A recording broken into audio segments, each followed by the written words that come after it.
Choke, no joke, chicky choke, no joke. Choke, no joke, chicky choke, no joke. You know what it is. Come on, come on, come on, come all. We are in the building. All right. Come in, come on in, come on in. Choke, no joke. You already know. Truth be told, all day, every day, even on the holiday, even on your anniversary, even on your birthday, right? If you see any tissue on my face, that's because I took a shower and I've been sweating.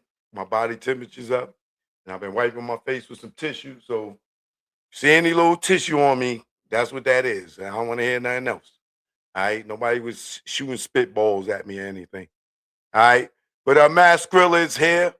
My fellow Americans is in the building. Stephanie is here. Shaq is here. Doe is here. Michael's here. CC Crippen. Make sure y'all put y'all questions for the defense in the chat and comment. Go to the comment section and leave your comments. Go to the comment section and leave your questions. Because it's on the scroll is just gonna keep scrolling in the live chat. So go to the comment section and I'll look there. So for all y'all that know, I've been covering the Tupac Shakur case for years, decades now. And I have my theory. Other people have their theories. You know, some people have some wild theories. But, you know, for 3 decades, we've been trying to figure this out, right? Well, now that time has come. We're about 3 weeks away from the trial, getting ready to take place. We've seen Keefe D go from Carl Arnold to Michael Pandulo and his partner. Can't think his name right now. Um, and now he had, I think it was an attorney before Carl Arnold also. But now we have Michael Sanft, who's stepped in pro bono. He's not getting paid. Keefe D ain't got the cash to pay him. Or if he did, he would have hired me. But Michael's on the case. People got questions for him, like, are y'all ready? Are y'all gonna push it back? Uh, some people are like, um, they don't believe in Michael. They don't think that he could do it. You know, they got Karen over there in Kuta Kinte. They over there calling him an ambulance chaser. Yes, he does personal injury, but he's not an ambulance chaser. But I think this man is taking on a big, big case for him to be doing it for free. Uh, hopefully the government will give him some cash. You know what I'm saying, for the legal aid fund or something. But uh, win or lose, this is going to be a big case for him. If he wins, he might look like attorney Brian Steele in the black community. Everybody might start running over to him and like Brian Steele phone been clicking since Young Thug. He done had the uh Diddy called him up. He got the Diddy case. Now Lil Durk called him up from Chicago. And all these guys is rich.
Right. It's the You wanna see? storm over here and knocked the Wi-Fi out. Oh crap! You're right. All right, so I'm just gonna bring you right on because Okay. hopefully it's. Let me make sure it's rolling. Let me see. Can y'all hear me? 1 2 1 2. Okay. I'm good. I'm good. Okay, I see. CC Crippen. I'm good. If you can hear me, give me a thumbs up, y'all. Give me a thumbs up if you hear me. Let me see. Make sure I'm not frozen. Okay, we good. All right, cool. All right. Well, ruined my fabulous intro. I had a really good intro going on here. And how I was going to end that intro was as a person that been on trial many, many, many times. You have a good percentage in wins when it comes to being a trial attorney. Would you I agree do. with that? Yeah, I mean, the facts are what the facts are. So yes, in terms of the number of acquittals that we've had, absolutely. I think I've been blessed. And you want to give them a roundabout number? Uh, so a few years ago, we were trying to figure out the number, and we can say confidently 40 acquittals. We just don't know how many more after that. It's one of those things where it happens in the moment. You celebrate it. Your client goes on his or her way, and you just sort of like move on to the next case. So it's over time we don't have we don't keep score like that. But a few years ago we thought, oh crap, maybe we should at least throw it out there so that people know the level of experience as well as the level of success that we've had, and we started keeping track. But the problem is though, we remember a case, my assistant and I go, oh wait, there's another case, we forgot about this one. So 40 is the confirmed number that we have so far. Yeah. Okay. Yeah, which is a great deal, a lot. That's more than one a year since you've been an attorney, right? Yeah, exactly. I've been an attorney 2002, so it's been a minute, 24 years. Yeah, you got at least two a year under your belt. That's you average it out to that, right? Yeah, I mean, I'd be doing well if I was playing in Major League Baseball right now, batting 300. You know what I'm saying? So that's Right. about right. All right. Yeah. So what made you take on this case? Because I we've seen Carl Arnold, we've seen Michael Pandula, and they, for whatever reason, are no longer on the case. So what interests you in this case? Well, it was sort of I don't want to say mistake, but it wasn't like I was looking for this case to try and represent Duane Davis. It was, I got a call from a colleague of mine, another attorney, and said, hey, there's this case, they're needing an attorney. Can you help out with it? Now, my problem is that as of last year in September, I stopped my criminal defense practice, which I had been doing since 2002. Because the personal injury side of my practice was growing in such a rate that economically it made sense to sort of shift all of my focus to the personal injury side and not the criminal defense side. So last year, I had bid farewell to the whole criminal defense side. I, spoke with DAs and said this was my last trial, and so forth. And lo and behold, I get a call and someone says, hey, can you help out? There's this case. It's called Keefe D, blah, blah, blah. And I had no idea who Keefe D was. I had no idea what the case was about. But because my friend had reached out and asked for my help, and I quite honestly was a little bored with my personal injury side because we were doing so well, I said, sure, I'll help out. So when I started looking at the case, that's when I realized, oh, wait, this is the Tupac murder case. Then it's a different understanding. Now it's to sit down with my people at the office and saying, hey, this is a case that I know is going to have a huge amount of expectation. Every case does, but because of the media coverage on this case, it would be even worse. So as a result, I sat down with my people at the firm and I said, look, this is something I think I ought to do. I understood that there was no money in it. There is no money in it. But I'm bored, and my personal injury practice is doing great. I have great partners. We're phenomenal on that side of the fence. So I said, why not? I got the time. Let's do this. And so 4 months ago, I sat down with my team, the people that have been successful with me, my assistant, my private investigator, and my person that helps me with my motion practice, and said, "Should we do this?" And we all said, "Let's do it." Are you afraid that this could, if you lose this case, it could damage your reputation? Because it's going to be a very big, high profile case. You know, can you imagine Johnny Cochran losing the OJ case? Sure, I could imagine him losing the OJ case. I think Right. when you look back at that case, there were all kinds of things that had to fall in the way that they did.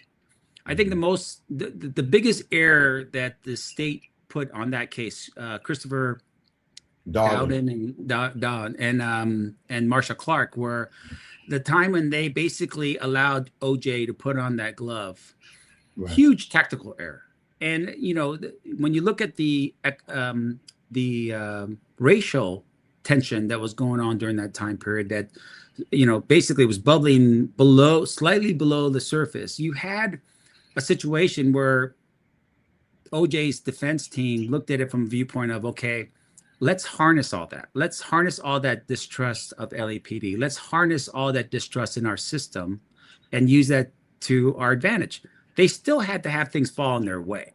You know what I'm saying? They still have to have a villain, and that villain ended up being Mark Furman, right? And him being racist, and the fact that he was, in the center of part of that case. Those are all things that have to fall in the defense's way in order for this case to go the way that it did. And in watching Johnny Cochran's performance in terms of how he said it, the way he said it, and the facts that he had, some of the things were great. It's the mathematical issues with regards to the timing of what each witness said they heard, and the dog barking, and when did the person show up to the house to pick up OJ. Like, all those things were things that worked in their favor. So yeah, I think it's not just his eloquence and the way he was able to talk to that jury. It was also the factual issues that jury said, yeah, we don't feel good about this. That glove does not fit.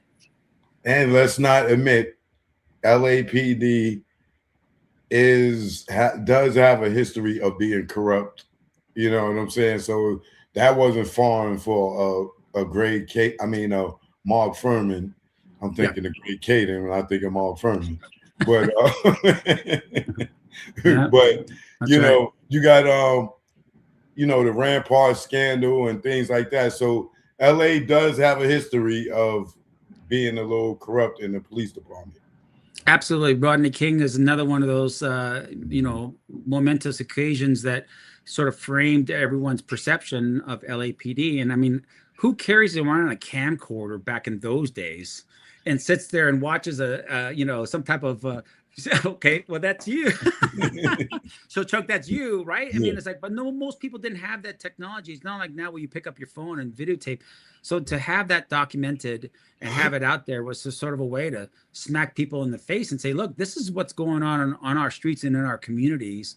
And so, yeah, once again, when you have Johnny Cochran get up there, the words that he says are the words that I typically say. And, I don't say it in his way because that's his way. And my way is a little different. But ultimately, at the end of the day, what he was arguing is that this is about facts. This is an idea that, hey, whatever the facts are is where the state needs to go. Not ought to go, not should go, but needs to go. Because facts are, at the end of the day, all that we have. That's the truth of the matter. And the problem is when you have a prosecution investigation that's not focused on fact, they're focused on a target. What they're saying is, here's our target, and we don't care about the facts. Whatever it is that we can fit in to help us hit that target is the only thing that matters to us. And that's where we run into the danger of prosecutions and police investigations that don't look at getting to the truth. They just want to accomplish the goal, the target of the person that they're going after. Right. And in this case, unfortunately, Tupac has been a target of the police and maybe some government agencies most of his life. So it's hard because he's on both sides of the coin in this case right here. And which gets me to, want to ask you a few things. And you could tell me, what you could talk about and what you can't talk about. The first thing I want to ask you about is this rumor that the prosecutors had came to you and offered you a plea deal for Duane Davis. All right. Let me preface my remarks first for your audience in terms of what I can and cannot say and why that is. So, Okay. there's an ethical rule that every attorney has to abide by that deals specifically with pretrial publicity. And that rule really is a rule that is concerned with the idea of trying your case in the court of public opinion, right? That you get information out to the audience before a jury is actually formed, and that somehow you're communicating with the jury panel in an inappropriate way. Why is that important? Well, first and foremost is that what happens in court isn't necessarily what happens out on the streets and in our communities. The court is governed by what's called the rules of evidence, and the judge is the one who makes the decision as to what information the jury will hear and not hear during the course of a trial. Which means if I just get up here and start talking about what I think the facts will show during the course of a trial, I don't know if the judge will agree with me on that. I don't know if a judge will rule in my favor on that. And so in essence, what you don't want to do is throw out information that has not been vetted properly through the trial system, and the court has not approved of it before making comments. So as a result, that's why you don't really say anything about the details of a case. So in this case, you're asking about whether or not there was a negotiation. As of right now, I don't have a negotiation. So I have had, I have not had a negotiation. This idea that there was a 15-year offer that was out there for Keefe is completely wrong. I have not seen one. No. Yeah, that's what these people out here false reporting. That's what they saying. But I did cover that yesterday and dispel that myth. But I'm glad that you are able to clear that up as well. But question, and Sure. to regard to what you just broke down about speaking on the case and trying to sway the public opinion. If what you just said is true, then I'm just purely speculating. I'm not saying that the prosecution is using anybody to do that, sway the public opinion. But how is Reginald Lilburn Wright Jr. able to testify in the grand jury and then go on YouTube and talk about the things that they stated that he shouldn't be speaking on in the grand jury? Because I read the grand jury and it states in there that you're not supposed to discuss anything in the grand jury publicly. And he's been doing that ever since he has testified in the grand jury. So I understand you respect the law, but how is he able to do that and talk about the case daily? And in the grand jury, it states that the people that testify in the grand jury are deliberately stated not to do that. Am I right? You're partially right though, Chuck. Here's the issue. So when you're instructed by the grand jury to not disclose that you've testified at the grand jury, you do so up until the point that the grand jury becomes public, meaning that once the indictment has been filed with the district court and the arrest warrant's been issued, there's no secrecy there. It's only during the course of the grand jury's proceedings that you cannot talk about it at any point. And so when Reggie Wright decides at some point in the future to talk about what he testified to, of course they don't want him to talk about it before, because they don't want to give notice to the person that they're trying to indict that this is coming down the pike, right? So as a result, everything's in secret just to keep it away from the person that they're targeting. Yeah. Well, he actually announced that Keefe D was getting indicted a couple of weeks before the indictment. I guess he knew because he testified in the grand jury. Well, and at the end of the day, that's up to the state of Nevada to prosecute. I can't, that's their job. And obviously they didn't care enough to do it. So here we go, so, but right. Yeah. Which that's why I feel like I'm not saying they put him out there to sway the public, but he's definitely swaying the public. Another thing that I want to ask you about is more recently, there's this news report of there's been a bunch of files that have went missing. Could you talk about that? So in one of the hearings that we had before Judge Kearney, the state had indicated to the court that there may have been some corrupted discs, some floppy disks that contained reports from Metro on those disks, and that they weren't able to recover what was on those disks. That was represented, I believe, by the state, and I don't know if it was the last hearing or the hearing before. Once again, I don't have them, so I don't know what was on them. Those reports, I don't think really matter to me whatsoever. I don't think it lends any credence to our defense. Now, what it does show, it just shows the sloppiness of this entire investigation. It shows that this investigation had more holes in it than me making pasta and taking whatever they call that to like get all the water out, right? It's like it was that bad of information being out there. Yeah, and to me, that's the problem with this case, right? It's not, there's no real case integrity, meaning that they didn't take the case and treat it the same way that they normally treat what's called chain of custody type of cases, where you investigate a case, you have evidence, you have to document that evidence. So at some point when you show that evidence to a jury, you can tell that jury, no one screwed with this evidence. This is evidence that literally, as if you were walking there yourself, ladies and gentlemen of the jury, and you found that evidence on the ground. That's how untampered with this evidence is. And you're doing that to show that jury that, hey, we're credible. Now, the problem in this case is that, over the years, so many books have been written, so many people commented on things. There's disclosures of subpoenas and copies of this and that and cading this, and it's absolutely mind-boggling to me because I've never seen a case like that. And I think it's just because of so many eyes were on this case and so many questions that were left unanswered and so many people who cared enough about Tupac and wanting to know who did it, that there was so much immense pressure to get that file, those documents from people. Right. Okay. So, but I think with that being said, sure. Are you prepared today to go to trial, or is this, something that they may have done to prolong things? Look, man, typically what the state of Nevada will do is they'll tell me they've got it. Like, the company like, dude, your client can't get away from this one. There's DNA. Or, dude, you can't get away from this because there's a fingerprint. In this case, this question you asked beginning about the offer, was there an offer to deal? I've not gotten one. And the reason why is because they don't have it.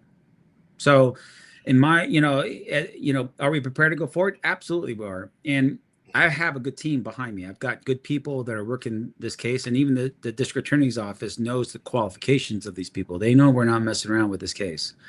And so as a result, we've been working, day and night. And when I told you in the beginning, I was bored. Yeah, I was bored. I don't have anything else going on except watching my personal injury partners do phenomenal, work with the firm. And so I have all the time in the world to sit here and go through the file just like the rest of my people.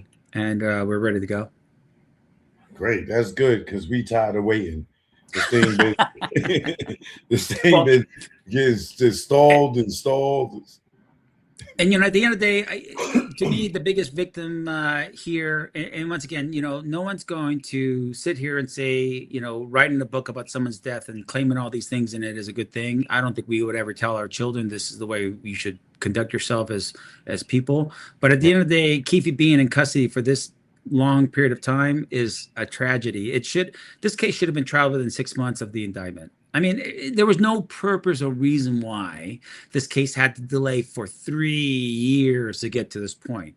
And so us taking the case in April, just lend due respect to everybody involved, from Keefe to the system, to even, quite honestly, Tupac. And that is, we don't want even the family of Tupac sitting out there saying, they said we have it, and then have him be in this position to not see the end result. And it's like for 3 years, everyone just languishes behind this case. And I think it's a huge travesty to everybody involved. Yeah, and I wish rest in peace Afeni Shakur was here to see this. I got to meet her before and I've seen pain in her eyes. So, shout out to Sek and Aisha and Mo Preem and Talib and William and everybody else, in the family that's still alive. Because they finally, going to get their day to see what happens, and hopefully they get what they're looking for. What I was going to ask you next was, at this point, I'm sure you should have a witness list. Is the witness list in from the prosecution?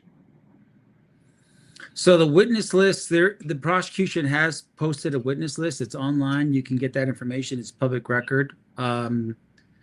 It's a little underwhelming, quite honestly. But it's their witness list. That's the people that they say they're going to call as witnesses in this case. We're still formulating ours, and the problem with the defense putting together a witness list, and it's the same problem with everything with regard to this case.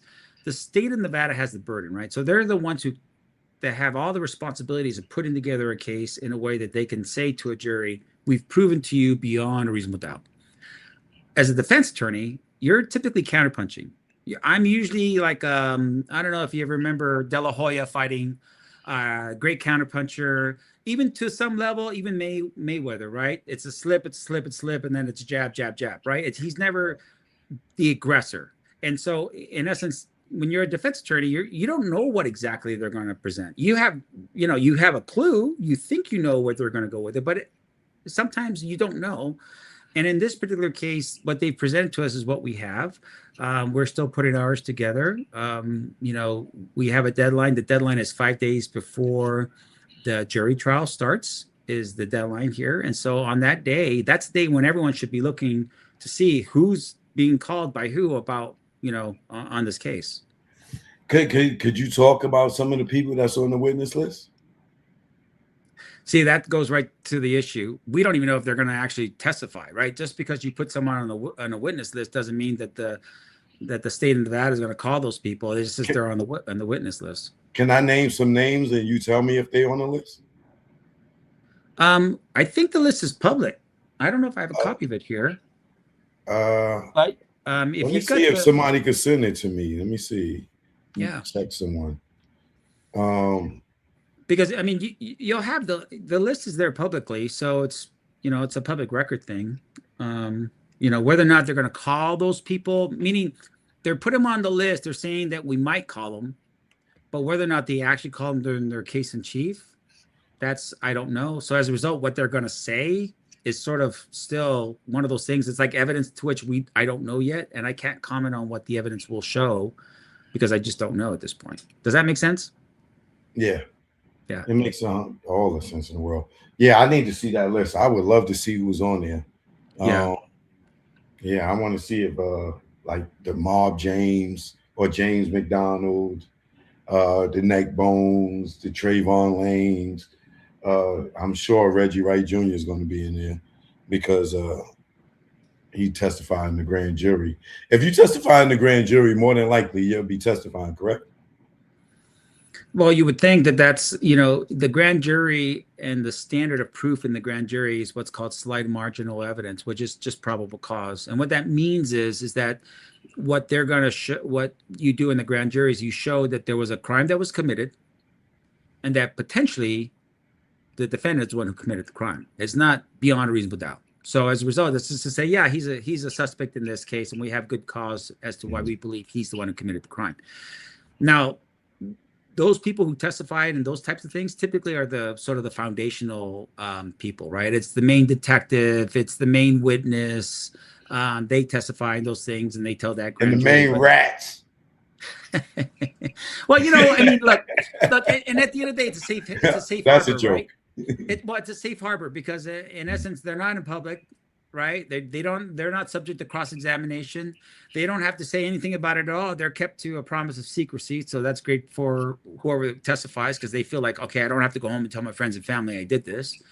But at some point, the chickens come back to roost. And the problem with that is that now you got to get up in a public forum in front of everybody. And you got to get up there and say whatever it is you're going to say. And that's really when you start to see people decide if they're going to participate in the process or not.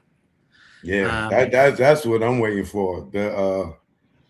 When y'all start calling the prosecution start calling the witnesses. Yeah. That's when your job is going to be fun.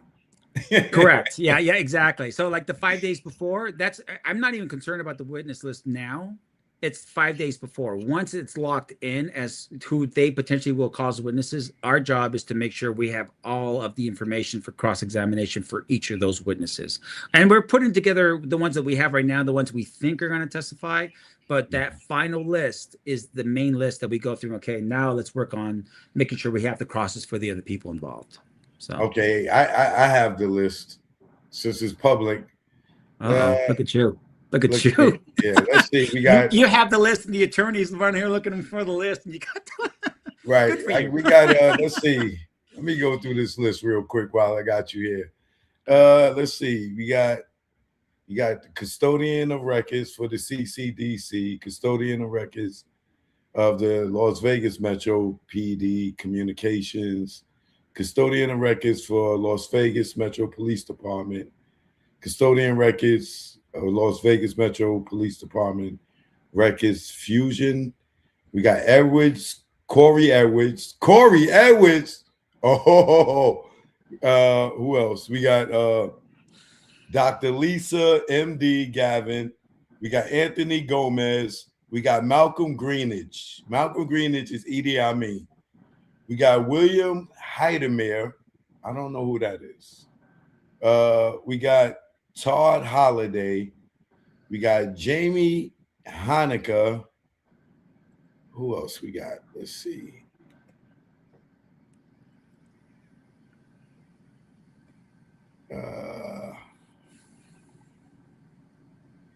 We got Leonard Jefferson. I remember his name. I think that's the guy that took the picture.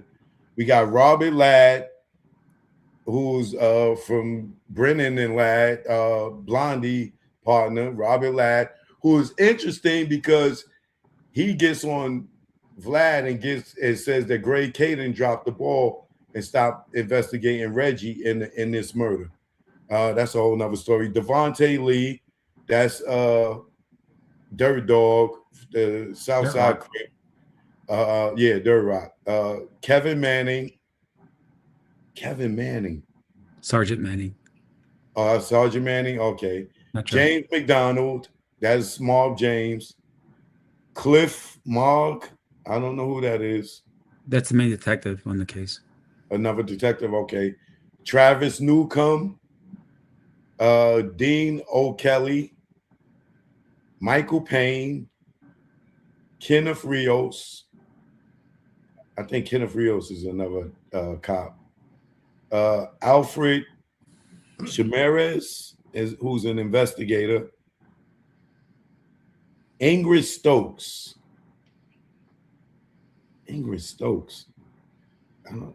I think that's one of the girls that was in the car. Sinclair Williams and Reginald Wright. So it says Reginald Wright. I don't know if that's senior or junior though. Good point. I'm assuming that's junior, since junior testified at the grand jury, right? Right. Well, I hope his dad will be a good American cop and come testify. Well, let's see. Yeah. Okay, so we don't have no neck bone, we don't have no Trayvon, and we don't have no K-Dub, which is going to be hard for the defense, because if you don't have Trayvon Lane, you don't have K-Dub, you don't have the origin of the chain story, right? You don't have witnesses of change. You don't have a witness to say, you don't have Suge Knight. I know his name ain't on there. So you don't have none of the people that could sit there and say why this started. And Reggie Wright Jr. was not there, so he can't give the origin to how this started. So how does, well, I know you can't, you're not defending yourself here or your client here, but just hypothetically speaking, if you don't subpoena Trayvon Lane to say what he said to Tupac, to send Tupac off to Orlando Anderson for this whole thing to start, what is the prosecution going to do? Use the book? They're gonna throw the book at you, literally the Compton book. Well, I mean, here's the thing, right? The idea behind all the statements that have been made, the reasons why this thing happened the way it happened, of course, they have to prove that, and they got to prove that those facts, they have to be facts. Now, there's a difference between facts and opinion, facts and statements made. What's a fact? A fact you got to be able to say is unchanged. Doesn't matter if you woke up one day and was in a bad mood, or if you put a fact down and pick it back up later, 2 years, 5 years, 10 years later, 30 years later, it'd still be a fact. Something that is something you can't change, right? So it'd be like I don't know. It's like an actual thing, like that kind of thing. This book 30 years from now is still the same book. Right. The problem with this case, I think on some levels, the time, right? You've got so much time in between the time of the shooting of Tupac to the time that we're talking right now. That's 30 years. It's going to be 30 years by the time we're in the middle of this trial. Like it's amazing to think of how. I mean, you're talking about a complete, circle of 30 years to the day when this happens. And so there's a big problem here for the state. I don't have any duty at all to do anything. They have to come forward with all of that evidence to show that jury beyond a reasonable doubt, not just a probably happened, possibly happened. It's got to be beyond a reasonable doubt that Keefe had something to do with that. And it's got to be something that's beyond a reasonable doubt. No, I think so. Maybe. Yeah, he was associated with Southside Crips. Maybe that was it. Like, it's got to be facts. It's got to be facts. So, yeah, your question is like, how are they going to prove X, Y, and Z? That's a good question. Hopefully the jury will be in that same mindset. They will be thinking that same thing. How do they prove that? Is it just because the detective is going to get up there and say, well, it did happen, so as a result, just believe me? Like, no, it's, what I'm saying? That's the kind of stuff that you just kind of go, ugh, like that's not a fact.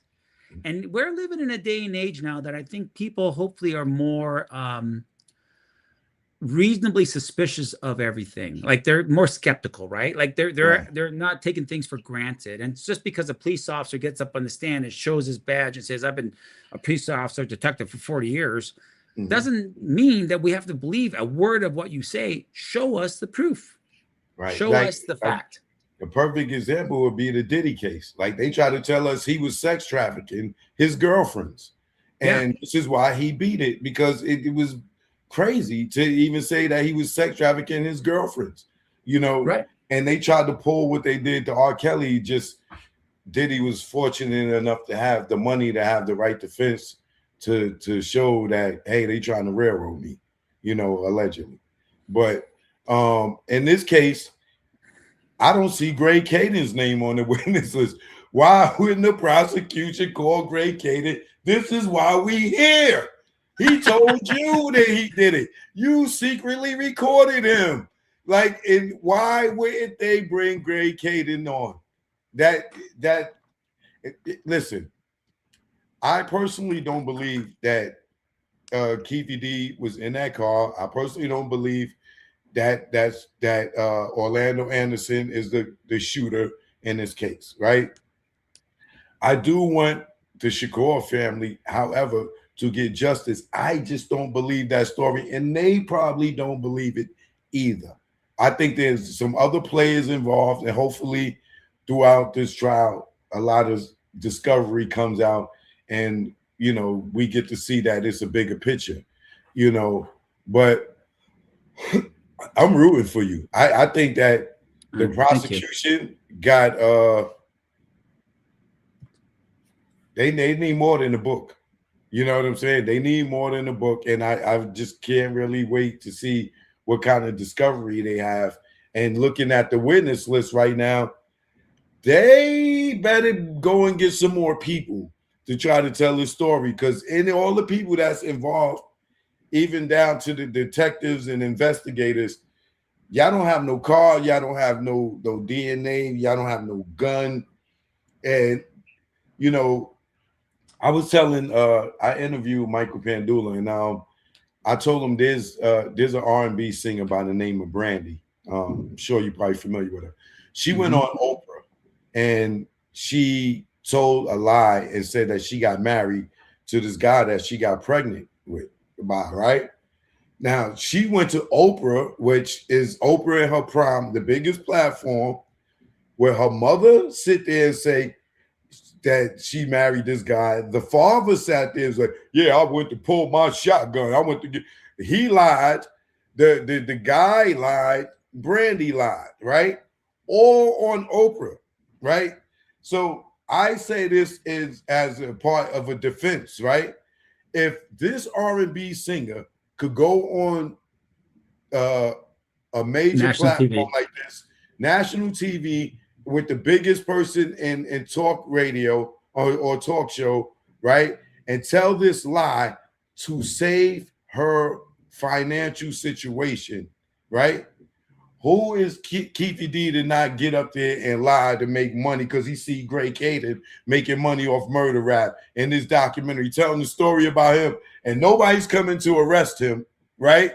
For this story that Greg Caden is putting out there, making all this money. BET's making all this. So I'm gonna tell a story too, right? Yeah. Why is it hard to believe that a person like Brandy could get on TV and tell a lie so for her financial gain? And then come back to Oprah and say, "Hey, Oprah, I lied." And Oprah's like, "You lied?" "Yeah, I lied. You know, I felt like it was going to tarnish my image. You know, that I was having this baby out of wedlock. It was going to mess me up, this and that." So I'm saying, like, if you played that for the defense, for the jury, and showed them somebody as famous as Brandy on TV saying that she lied for financial gain, and then show her go back on Oprah and tell her the truth, and she's sitting there with her mother, father, and the boyfriend, and they all tell Oprah this lie together. You tell me a jury's not going to believe that Keefe D could be lying when somebody just as famous as Brandy could go up there and tell that lie? I think the danger to your analysis is that marrying someone or allegedly marrying someone versus killing someone or being involved in the murder of someone are two different things. I think our public and our people as a whole would look at one and go, "Nah, who cares?" And the other one like, "Ugh, like that's not good." Like, why would someone say something about that? Yeah. And my argument to that would be, which one is more realistic?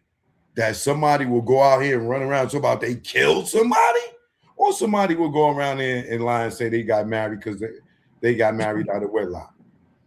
They had a baby out of wedlock. It's more likely for any guy in the streets to know that ain't no street guy running around the world talking about, "Yo, I killed somebody, especially the most famous rapper in the world at the time. You're absolutely right, and I think that's the problem that you start getting into your common sense. The idea is like, okay, let's be reasonable people here. Let's not think crazy. Let's just think as normal human beings, normal Americans. And you start putting that together. You start thinking in your mind, like, how does this make sense? How is this common sense? That's right, and that's the problem. I think on some level, when the Clark County District Attorney's Office decides, hey, we're going to charge this case. How? Like, even with after the grand jury stuff, like, how do you sit there and go, that's it? That's all you got? The book? And here's the most foolish thing that they saying as a defense. He said, "Oh, this is real. This is real." Like, hello, in hip hop, the word "real" means you can say if something's real and ain't real. Like J-Lo, she got a song to "I'm real." She ain't real. Like, she wasn't in the streets banging and shooting and selling drugs. Like, she's not real, but it's a slang to say that I'm real. So just because you holding a book and you're saying, "Oh, this is real, get it from the real dude," like I'm real, doesn't mean technically I'm under oath saying this is the truth. Real can also be a slang in our culture. And I think that's where the danger comes into play. I think if people just say, "Well, he said it, so it must be true." Like, why else would he say it except it was true? And the problem is when we talk about it in those terms, the only time that really should be true is when it's under oath, right? The person's under oath. He raises his hand. He says, "I promise to tell the truth and nothing but the truth. So help me God." And then he just starts doing the book, right? And he says the whole book is under that oath.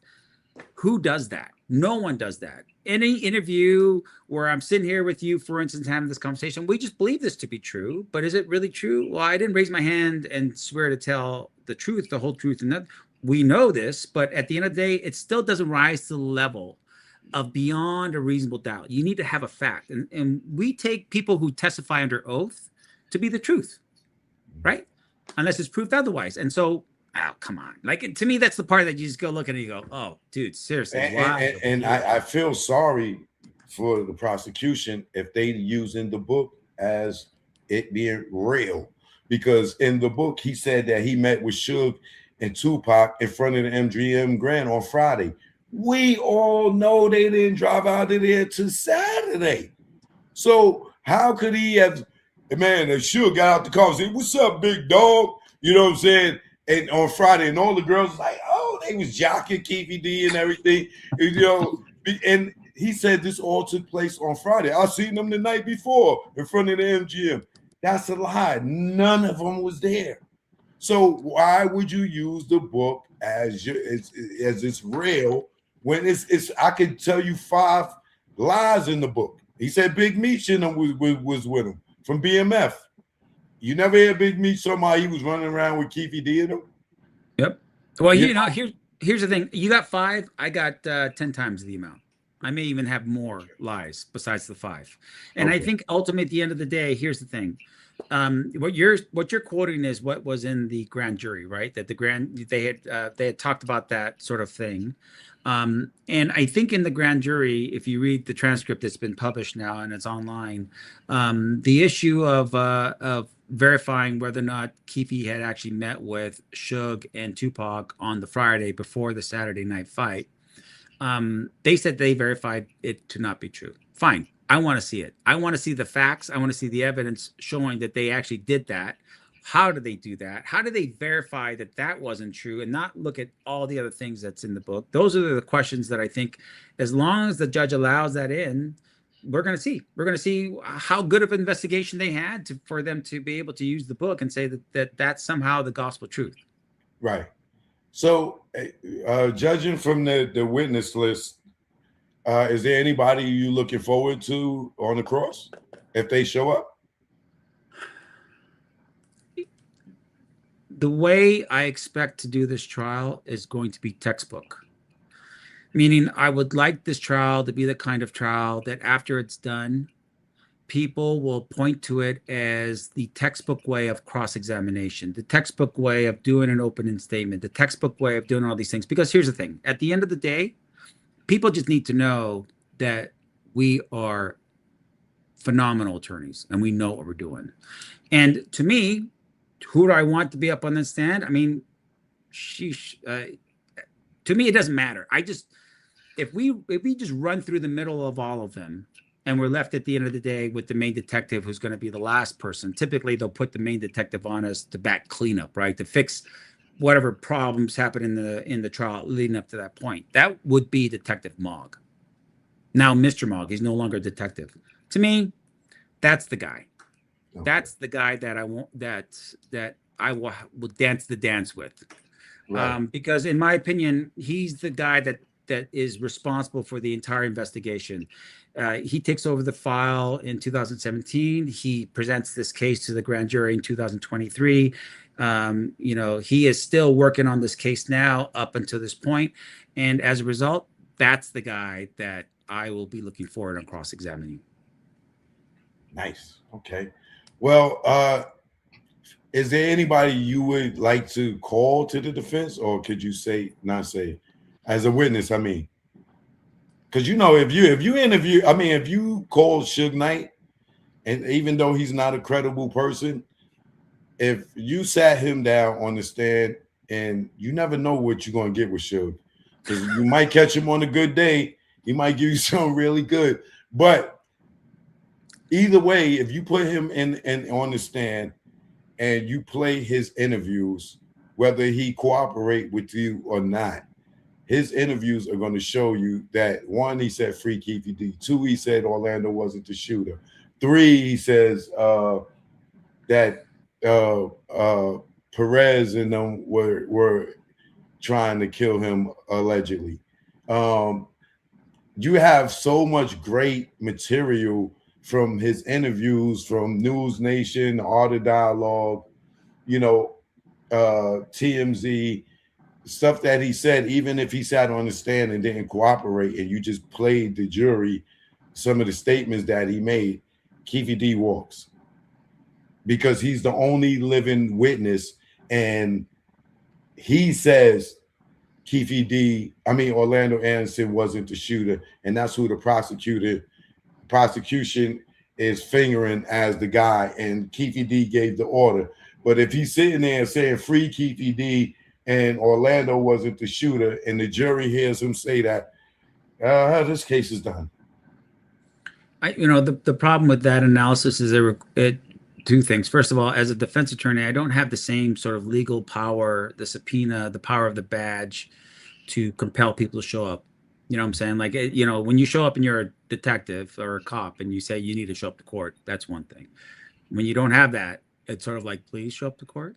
Even though you do have a subpoena, it's not the same sort of impact. The second part of the issue is it's not my burden. Keefe's position here is very clear. They can't prove shit. I mean, I don't know if I can say that out loud, but I'm just saying at the end of the day, they yes, you know what I'm saying? Like, okay, because to me, that's the key. They don't have the evidence beyond reasonable doubt. What a jury want to know, where the heck is the one eyewitness that could say, that's not my position to take, that's theirs. And if they can't bring them with the power of that badge, what does it tell you? You know what I'm saying? Like, the absence alone speaks volumes to me that I don't need to have Suge come up and testify to that on this case. Now, he does have the freedom to come in and testify. He's in custody. There's no indication that he would testify in this case. Hasn't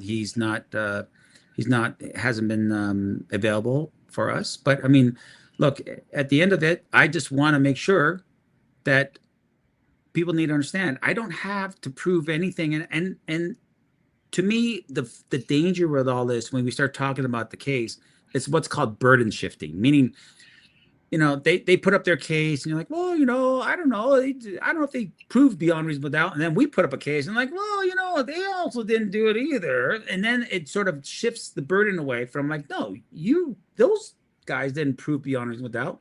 Done. No further conversation. So if a witness doesn't show up to testify, that's not on us. That's on them. They have all the resources in the world. They have, sister agencies in California that can go over and do X, Y, and Z. Do I have a sister agency in California that can go out and do X, Y, and Z? No, I do not.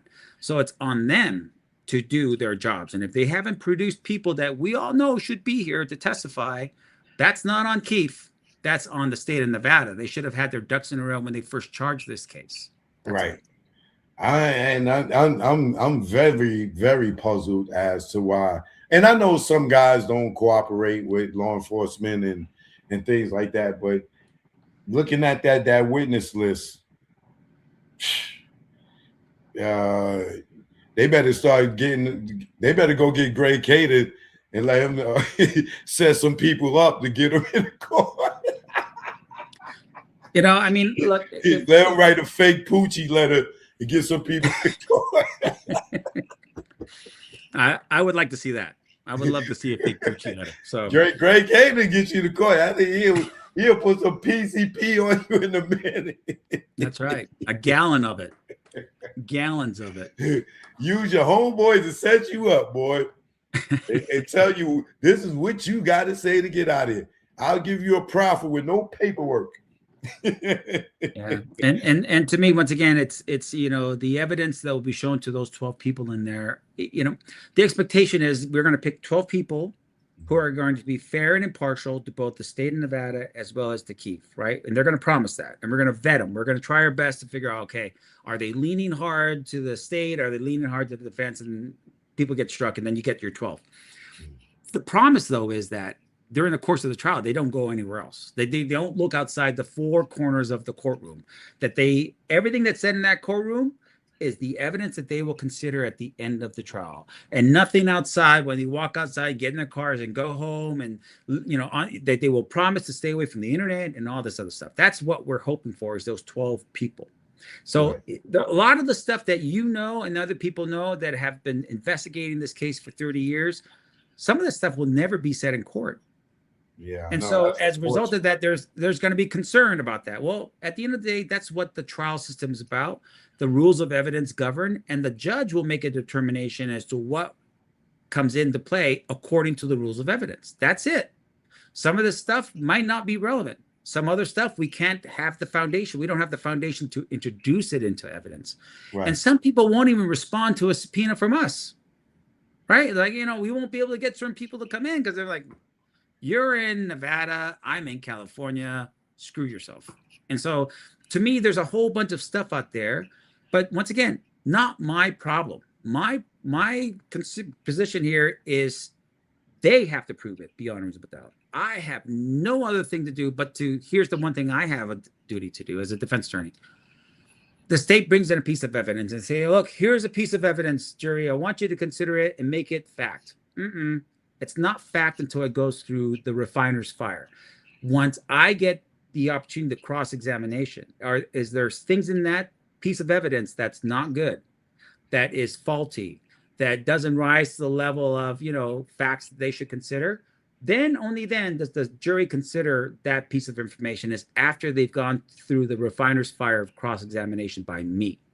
So once they get all that stuff, that's one thing. They can make their determination. But up until that point, whatever facts that come in that it's allowed by the court, like I said, it's like some of this might be anticlimactic. People be like, what the heck? We didn't talk about this. We didn't talk about that. We don't. And it's because the state of Nevada has the burden to prove all of that. Right. So, that's where we're at. How long do you think this trial is going to last? The state said somewhere between 5 to 6 weeks. I don't think it's going to be that long. I think it's going to be shorter than that. Maybe 4 weeks, maybe total. Yeah. Yeah, because they witnessed this kind of weak, but they still got a couple of weeks, so we never know who's going to pop out. Correct.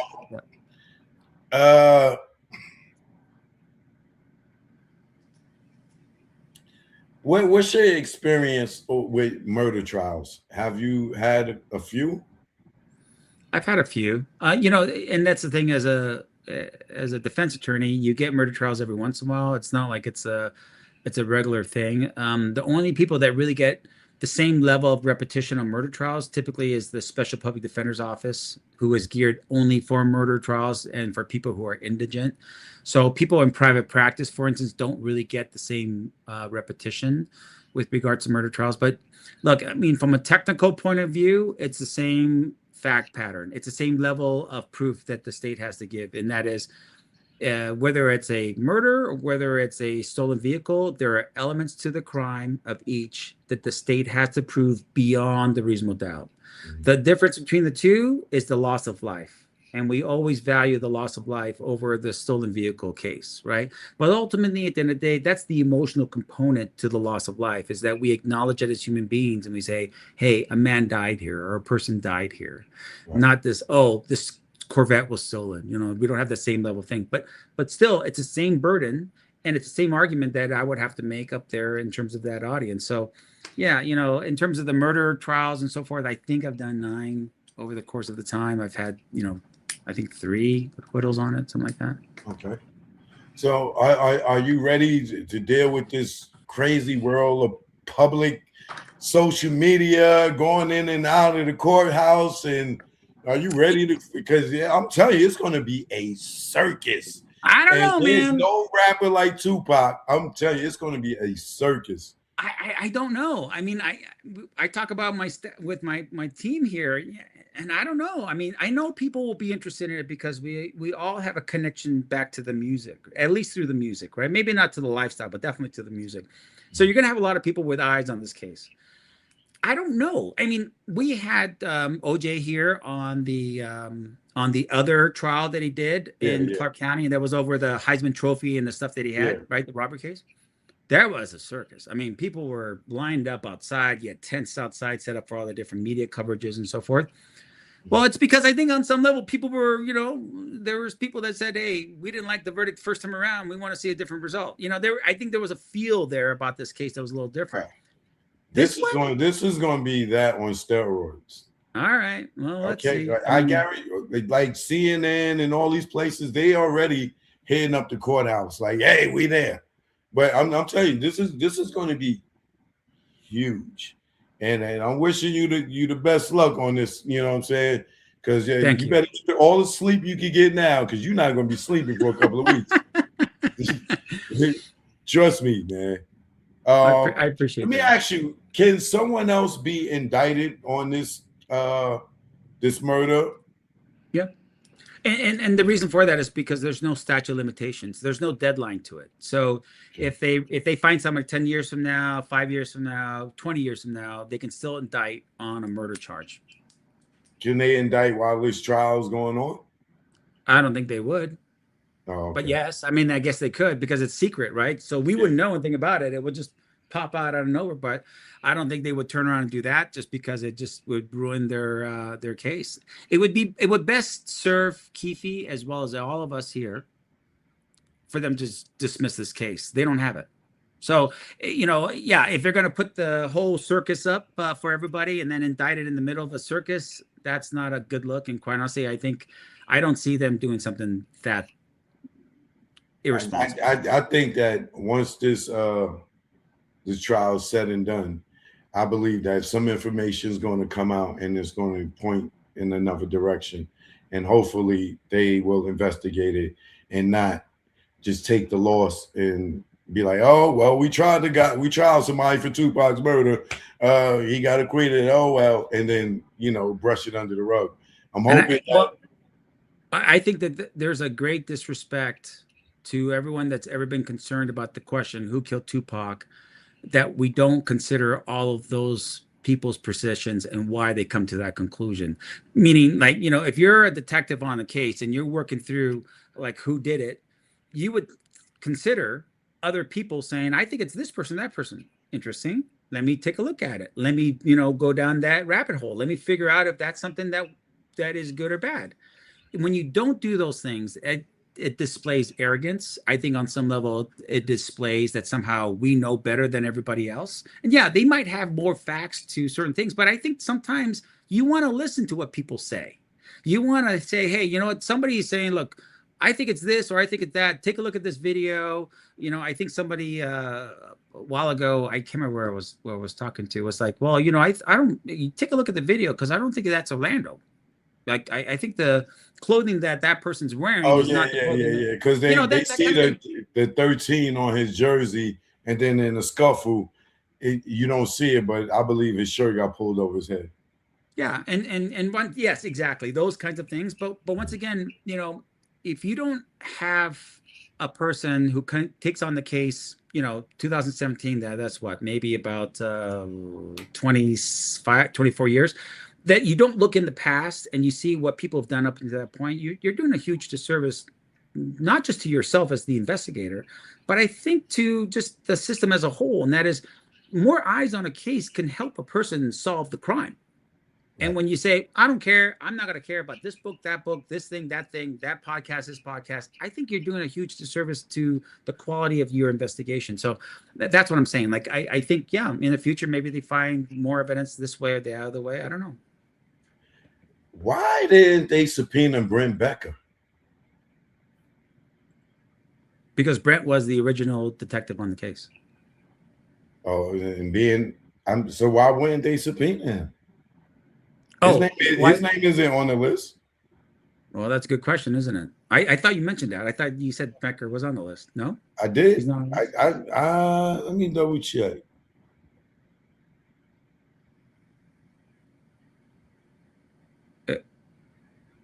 No, his name ain't on here. Okay, well then I don't know, because that doesn't make any sense to me. I mean, he was the original detective on the case. That don't make no sense. Like, are they? Man, I don't know.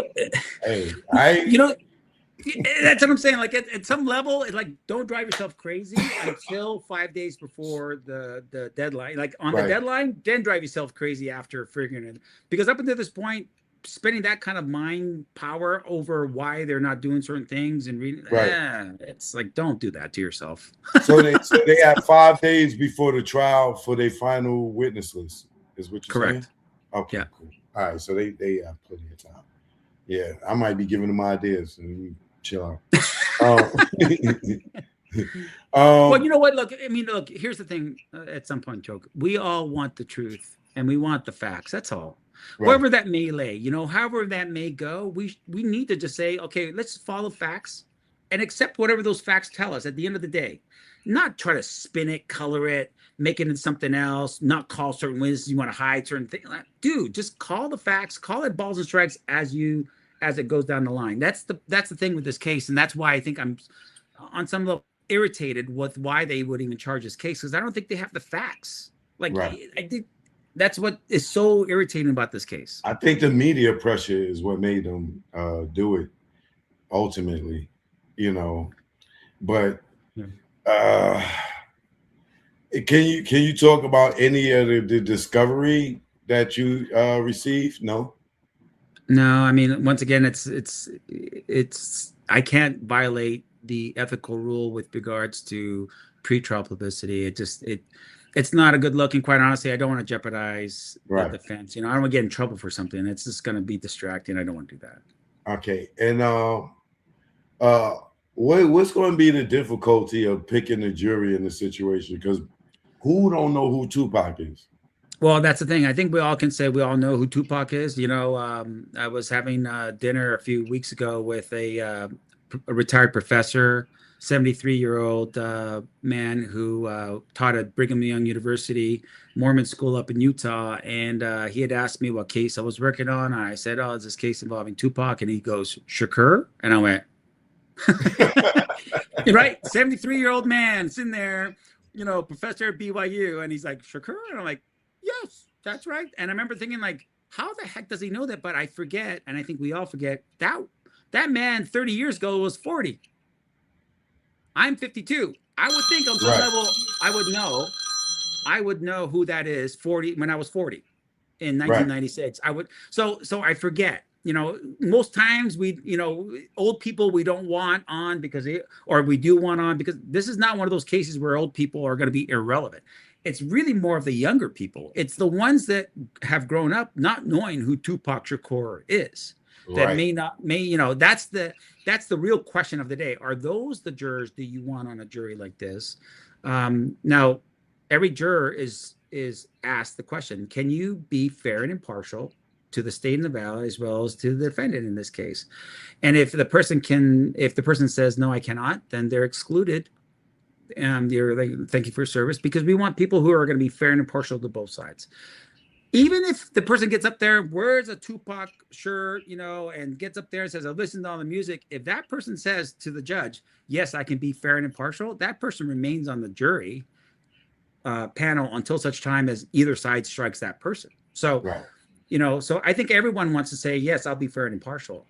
And I think ultimately at the end of the day, people want to do the right thing here. There's going to be so many eyes on this case and so much pressure that whoever's going to be selected as the 12 is going to really do a good job. They're going to listen to all the evidence. They're going to take notes because they know that too many people are watching this case. It's not like some nameless shooting that occurs that they can be like, I can sleep through this. And I've had jurors sleep, like literally just, and you're looking like, oh my gosh. And you're sitting there and they said, oh no, I can be fair and impartial on the very first day.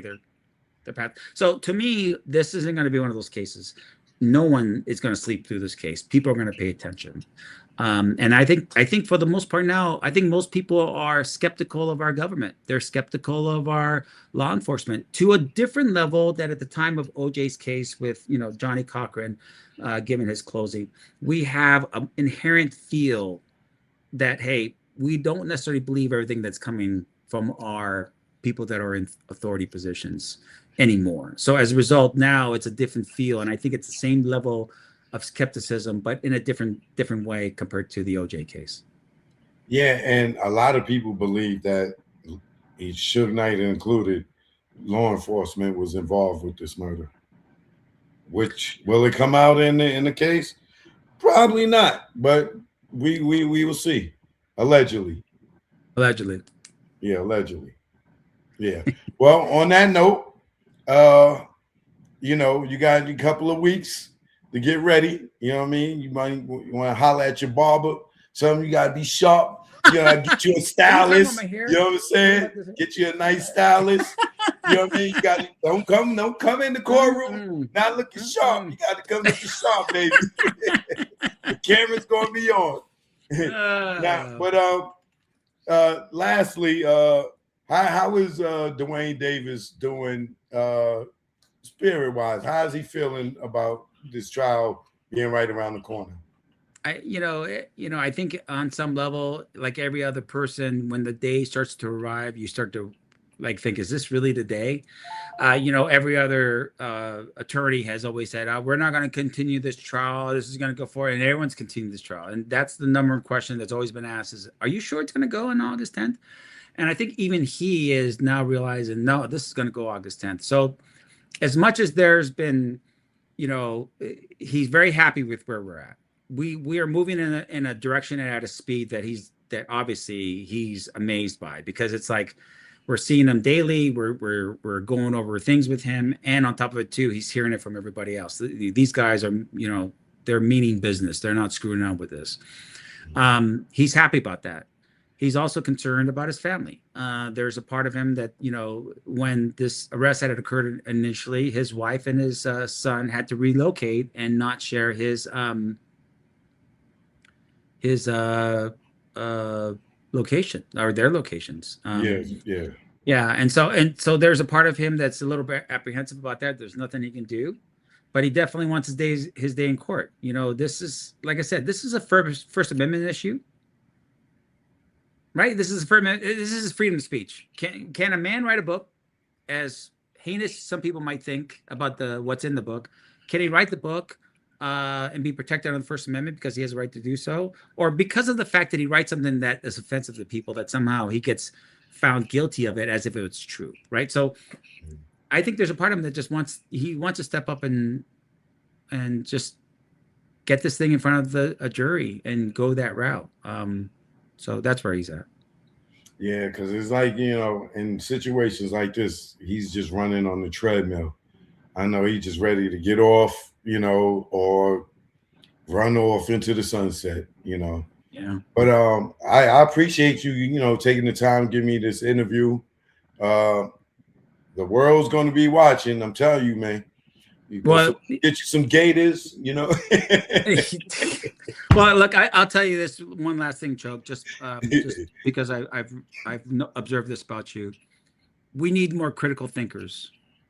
We don't have enough of them in our community, and your program and your podcast indicates to me you think these things through. This isn't just one of those things where you just take the word of somebody else and make that the gospel truth. You think it through before you make a decision, and that's always been my biggest I guess criticism with most people is that we're just too preoccupied with life to really sit down and think things through. And if we did think things through in this case, I think it's pretty straightforward that this returns office should have never charged it.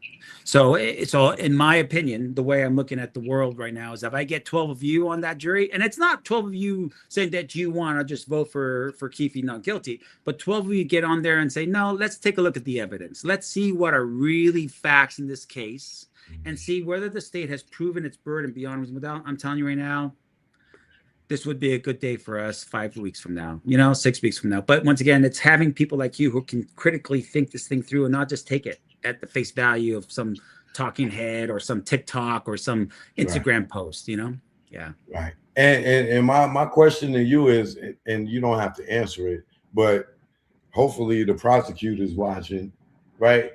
My question to you would be, if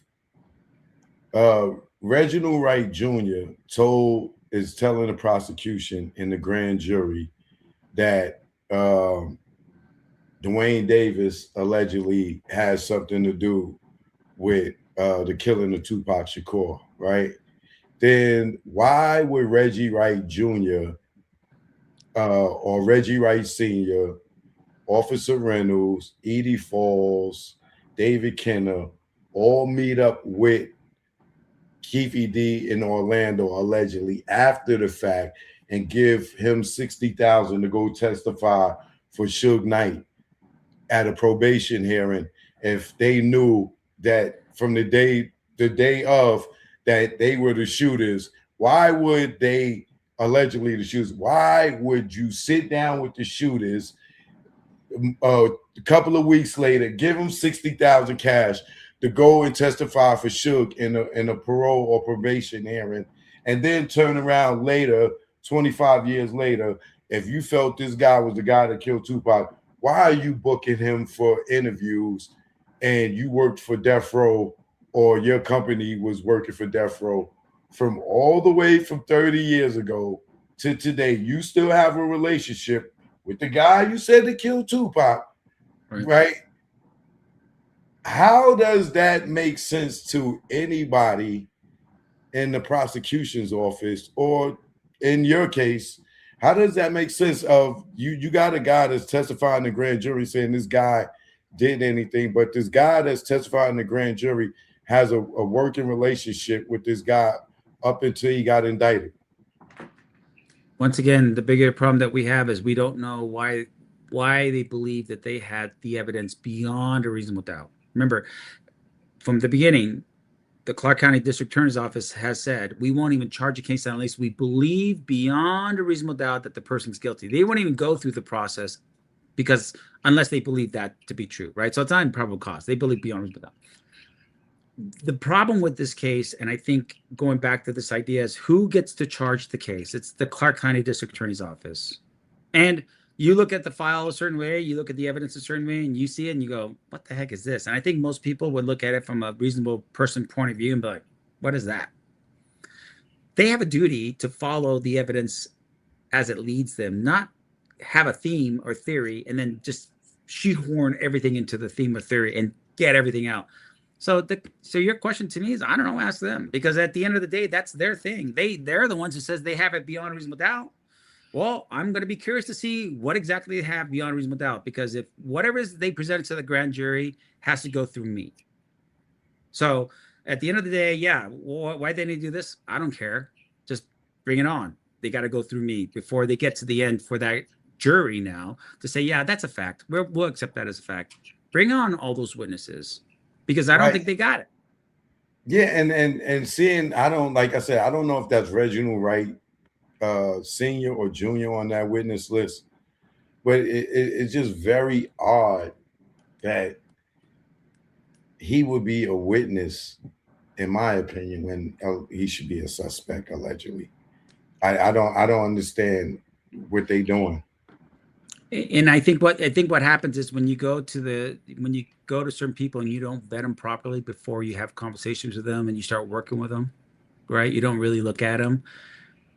Then you're setting yourself for failure, because then you don't even know who it is that's leading you around and giving you tidbits and direction as to where to go. Like, they can't be that stupid. But at the end of the day, maybe they are that stupid. And as a result, what's going to happen is during cross-examination, then we'll get to the bottom of that, and that's Detective Mogg. Right.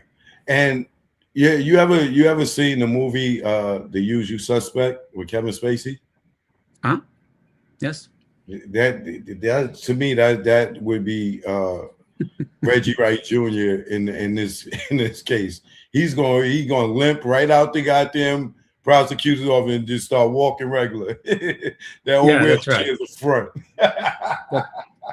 Well, I mean, and that's the thing. At the end, whether you and I or the jury gets fooled by that, that's one thing. But we don't expect our, detectives and our law enforcement people to be fooled by that. That's their job, is to go through that bullshit and get to the truth of the matter and figure out whether that person should be believed or not. And for them to rely on someone that's going to have credibility problems is a big ask of any jury. And that is, ignore all the credibility problems. Just believe him, because what he's telling us right now helps our theory of the defense or the theory of the case. That's not what they're supposed to do. They have a duty to follow the truth and the facts, not their own, their own theory of the case just because they want to win. That's not a win. That's a violation of their oath. Right. Well, do me one favor. When you cross-examine Robert Ladd, ask him, did you say that Greg Caden dropped the ball and he should have investigated Reggie for this murder of Tupac and Biggie? He said that on Vlad. He shows Vlad the paper. He gives Vlad the paperwork and said Greg Caden dropped the ball. Why did he stop investigating Reggie? So please just do me that one favor. Ask him on the course. Why did you say that? Break in and drop the ball should have been investigating Reggie Wright Jr. If they put Ladd up on the stand to testify, I'm going to promise you right now that is a relevant question. That should be asked of him. So let's see. Thank you. You're welcome. Anytime. Thank you. Well, I was going to take some questions from the audience, but you can't really answer no questions, and most of the stuff that I see here, you can't even answer. So okay, I think that we'll save it for another day, maybe after the trials. I think I'll write them down and see which ones you can address, and then we'll do that. Okay, sounds good. All right, cool. But thank you for your time again. Shout out to you, your staff. Y'all keep working hard. We gonna be watching, and I might have to come out to Vegas, so I'll give me a picture with Reggie when he show up, because that's the day I want to be in the courtroom. I want to be in the courtroom when he's on the stand. I want to be there. I got to get a picture with him rolling out the courtroom too. Yeah. All right. But you do that. We'll be here. You have a good one, and thanks again for your time. I appreciate you, and good luck to you. All right. Thank you, Choke. Appreciate it. Thank you. All right. Take care. Choke no joke. You already know. All y'all that had these questions, I see all the questions that y'all asking, but as y'all can see, he can't really answer no questions. We don't want to get him in trouble with the prosecution trying to say he's trying to sway the jury's opinion or whatever. But we got like 3 weeks. We'll see what happened. I'm very, very, very, very, very excited about this trial. I haven't been excited about a trial like this since, I don't know, maybe the Cardi B one. I enjoyed that one.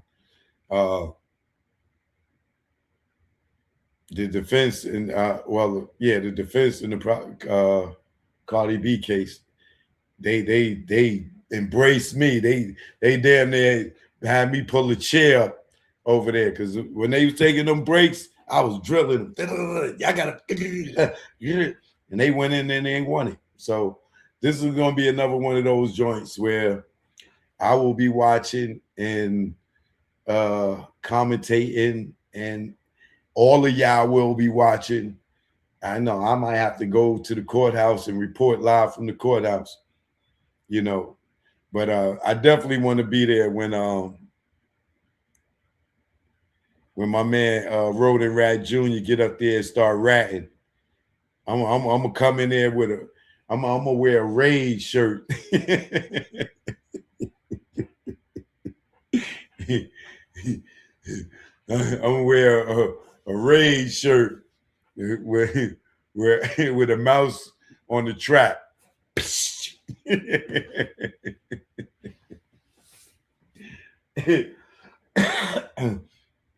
Roden Rat Jr. We got the witness list. We see who ratted. Reggie name is on the rat list. Marv James' name is on the rat list.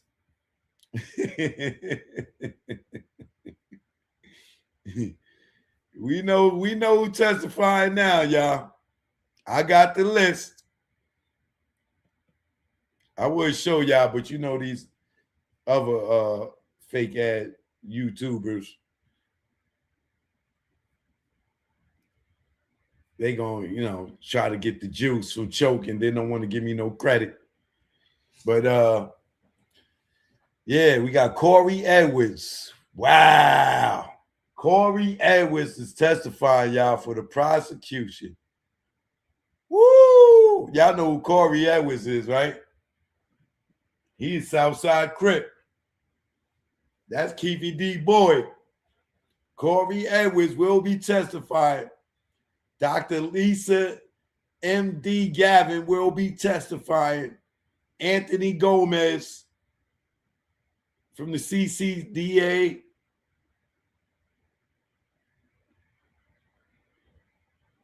Who else? Malcolm Greenidge.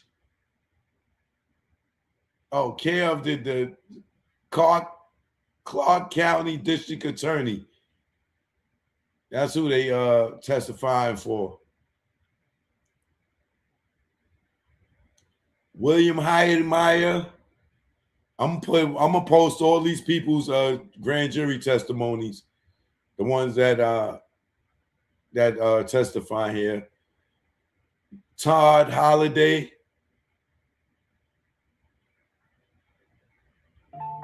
Leonard Jefferson, I think that's the guy that took the picture. Robbie Ladd, Dirt Dog, Kevin Manning, James McDonald, a.k.a. Mob James, will be testifying that he's seen them in the Cadillac. Mob James, don't be mad when they start calling you a rat.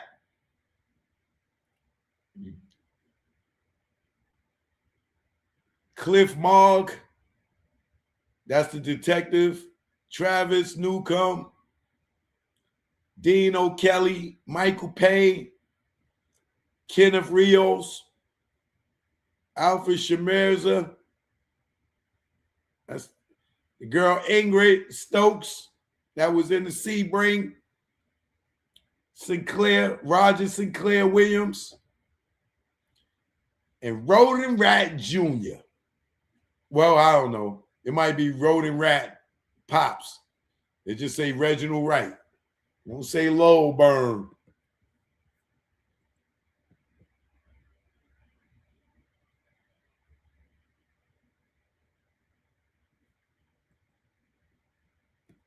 But I got the witness list, man. So far, the first witness list.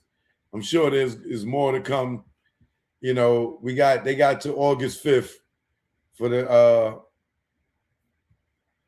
the last to give up the final for the witness list. But yeah, man. Y'all know what it is. Choke no joke, the Tupac trials around the corner. I got another special guest coming up. I will announce that day. Y'all gonna love the next guest. Woo! Wait till y'all see the next guest I got coming up. Choke no joke, man.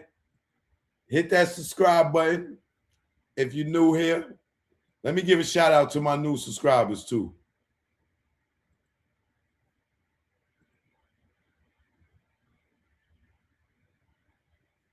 We got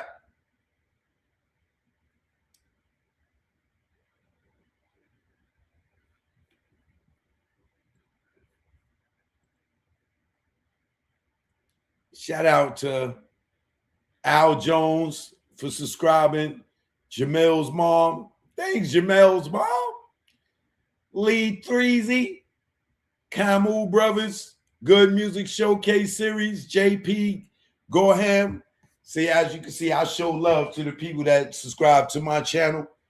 All right. Mel Owen, what up? Lil Zach. Fillmore Green. Jason Gilmore. Thank y'all all for subscribing to the channel. All right. That's love. That's how you show love over here.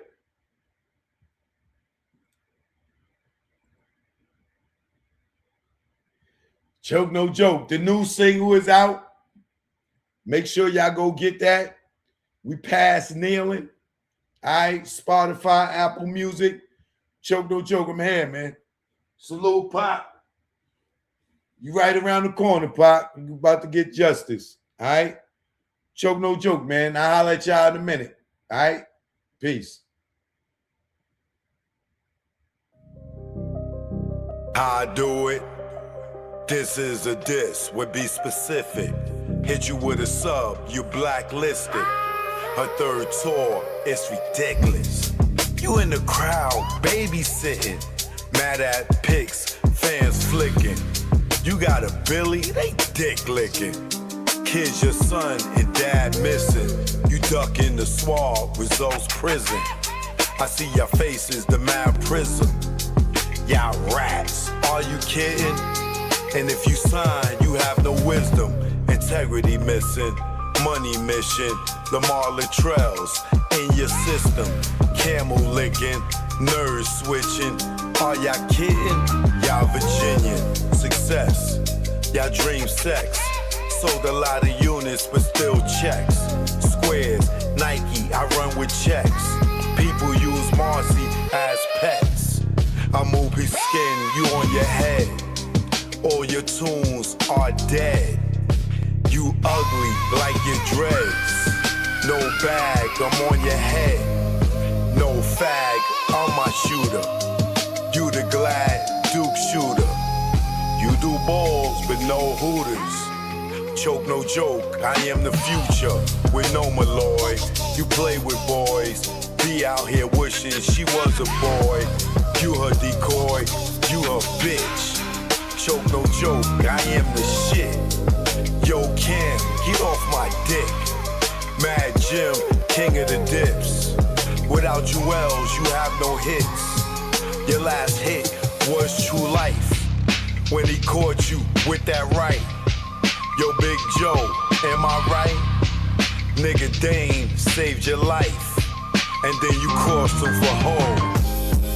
Got on stage with Ho. You an actor, you ain't Poe. Joke, no joke.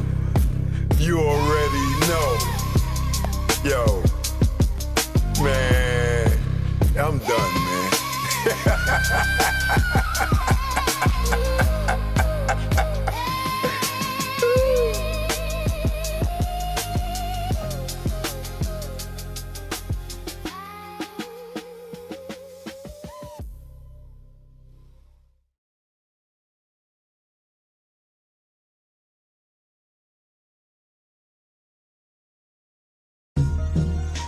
Choke, no joke. Yeah.